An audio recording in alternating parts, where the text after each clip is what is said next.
चिपळी नव्या सामना होते का तेवढेच येत आंघोळ होईल असलं मॅनेजमेंट शिकायला आम्हाला एमए करावं लागतं.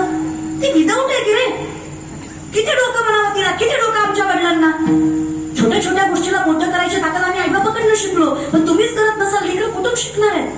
आज सांगा की लेकरांना ज्ञानेश्वरी वाचायला काय हरकत आहे. 2 ओव्या ग नाही 2 दिवसातल्या 2 ओव्याला वेळ तरी कितीसा लागतो.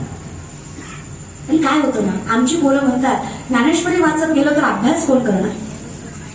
सायन्स विज्ञान अध्यात्माला किंमत नाही दिली जात. काय वाटतं तुम्हाला.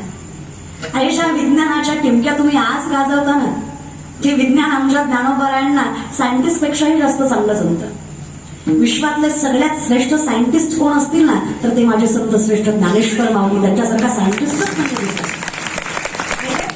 या बल्बचा शोध 1806 साली पाश्चिमात्य सायंटिस्टने लावला. वेस्टर्न कल्चर आणि ते स्वीकारलं. म्हणजे ज्ञानेश्वरी वाचा.